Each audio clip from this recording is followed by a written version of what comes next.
Halo semuanya dan selamat datang di sesi bedah materi kita kali ini. Langsung aja nih, hari ini kita bakal ngebongkar sebuah teks sumber yang, jujur aja, lumayan provokatif. Pernah nggak sih Anda ngerasa capek banget secara finansial, tapi nggak bisa benar-benar ngejelasin kenapa?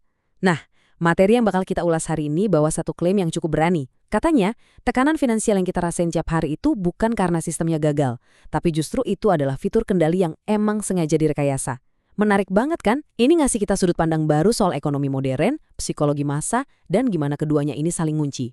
Oke, kita langsung mulai aja. Oke, mari kita bedah ini. Penulis teks ini tuh langsung narik perhatian kita pakai satu pertanyaan yang kayaknya relate banget sama kehidupan kita sehari-hari. Pernah nggak sih Anda sadar gimana sistem itu seolah selalu nyisiin sedikit rasa stres buat kita? Penulisnya ngajak kita buat stop bentar dan mikirin rasa cemas yang diam-diam selalu ada tiap kali kita bayar tagihan atau pas ngecek harga barang di supermarket. Menurut dia, ini tuh bukan sekedar nasib buruk atau kebetulan ekonomi belaka loh, tapi ini adalah kondisi yang emang udah dirancang sedemikian rupa, yang mana ngebawa kita masuk ke bagian pertama dari argumen dia, arsitektur kecemasan. Dan ini mengilustrasikan konsepnya dengan brilian banget. Berdasarkan sumber ini, struktur ekonomi kita tuh dibangun bukan buat ngasih stabilitas mutlak buat Anda, tapi buat ngejaga tingkat ketegangan tertentu. Bayangin ini kayak sebuah titik tengah yang udah dikalkulasi secara presisi. Di satu sisi, Anda tidak cukup miskin untuk memberontak karena ya Anda masih punya sesuatu untuk dikorbankan. Tapi di sisi lain, Anda tidak cukup aman untuk bersantai. Anda nggak punya jaring pengaman yang bikin Anda berani buat tiba-tiba berhenti kerja atau sekedar berhenti khawatir gitu aja. Ini adalah keseimbangan yang benar-benar krusial menurut si penulis. Jadi tesis inti dari sumber yang kita bahas hari ini ujung-ujungnya begini. Anda sengaja dibiarin dalam kondisi hanya cemas. Dan penulis dengan sangat belak-belakan bilang itu bukan kebetulan. Itu adalah kendali. Lewat cara ngejaga orang-orang dalam kondisi cemas yang terus-menerus, tapi masih bisa ditolerir ya.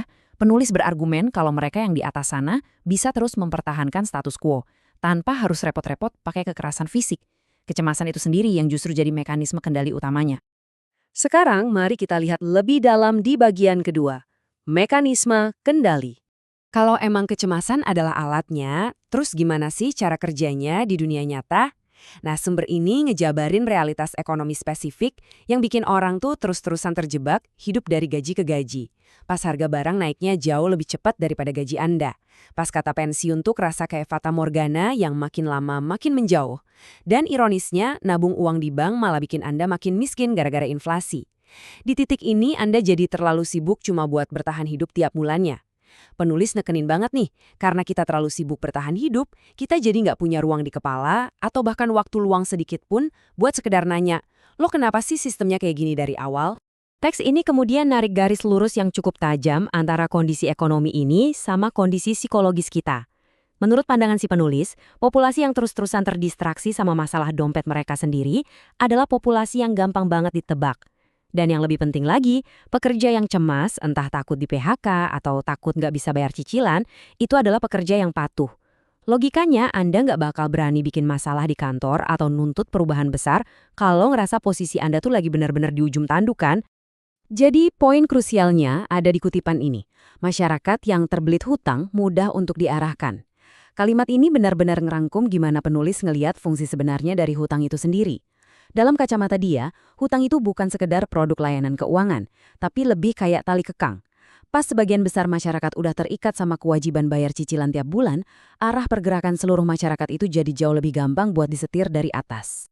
Mari kita lanjut dan lihat bagaimana ini semua terhubung di bagian ketiga, sangkar yang semakin mengetat. Menariknya, kendali ini diklaim gak cuma berhenti di teori ekonomi yang abstrak aja, tapi udah masuk ke interaksi digital kita sehari-hari. Penulis nyorotin 3 perkembangan perbankan modern yang menurutnya jadi alat pembatas. Pertama, batas penarikan baru yang nahan akses Anda ke uang Anda sendiri. Kedua, perbankan pengawasan alias surveillance banking, di mana setiap transaksi itu dipantau ketat. Dan ketiga, alat keamanan digital yang ironisnya malah ngelacak setiap sen uang yang keluar dari kantong Anda. Intinya, menurut teks ini, semua itu bukanlah inovasi buat bikin hidup Anda lebih nyaman. Penulis ngasih sebuah kontras yang tajam banget di sini.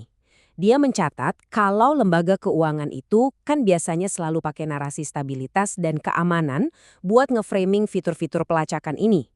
Tapi si penulis teks ini punya pandangan yang benar-benar 180 derajat bedanya. Dia bilang dengan sangat jelas, mereka menyebutnya stabilitas, tapi sebenarnya itu adalah sangkar yang semakin mengetat.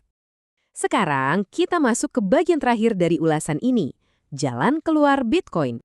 Nah, setelah panjang lebar ngebedah arsitektur masalahnya, sumber ini nggak ninggalin kita dalam rasa putus asa. Justru disinilah dia ngambil poros yang sangat optimis. Teks tersebut ngasih satu prinsip yang simpel tapi ngena banget. Sangkar hanya berfungsi jika Anda tetap berada di dalamnya. Argumen yang mau disampaikan adalah, ikut serta dalam sistem mata uang fiat tradisional itu pada akhirnya adalah pilihan sukarela. Atau paling nggak, si penulis percaya ada alternatif di luar sana buat mereka yang emang berani ngambil langkah.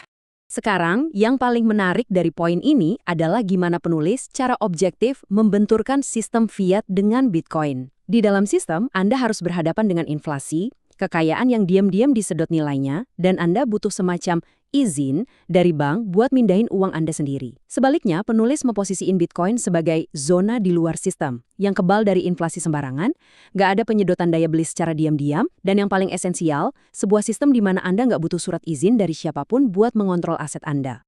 Tapi, penulis teks ini juga hati-hati banget buat ngejelasin posisinya loh.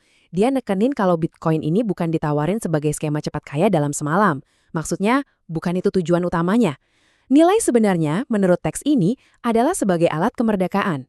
Ini murni soal, ya bisa bernapas di luar sistem mereka. Ini tentang gimana caranya dapetin otonomi kita balik dan lepas dari jeratan kecemasan finansial yang katanya tadi udah direkayasa. Di penghujung teksnya, penulis merangkum kesimpulan utamanya. Kalau emang sistem ini butuh kecemasan buat bisa terus mengendalikan orang, berarti ketakutan terbesar dari establishment adalah ngeliat sebuah populasi yang gak lagi ngerasa cemas. Logikanya masuk kan? Menurut sumber ini, waktu Anda memutuskan keluar dari sistem ekonomi yang penuh hutang dan inflasi itu, Anda secara langsung mutusin tuas kendali utama mereka. Jadi, tujuan akhirnya bukan semata-mata numpuk harta sebanyak-banyaknya, melainkan untuk mencapai satu kata aja, bebas. Sebagai penutup ulasan kita kali ini, saya mau ninggalin satu pertanyaan menohok dari tesis penulis ini buat Anda pikirin. Coba deh refleksikan lagi. Dengan ngelihat struktur ekonomi di sekitar kita, batasan-batasan finansial yang ada, dan kecemasan yang terus membayangi, apakah Anda ngerasa sedang hidup di dalam sebuah sangkar yang direkayasa? Atau apakah Anda percaya kalau Anda benar-benar bebas? Ini benar-benar sudut pandang yang maksa kita buat ngeevaluasi lagi hubungan kita dengan uang dan otoritas. Wah, makasih banyak ya udah gabung di sesi bedah materi yang dalam banget ini. Teruslah bertanya, teruslah belajar, dan sampai jumpa di ulasan kita selanjutnya.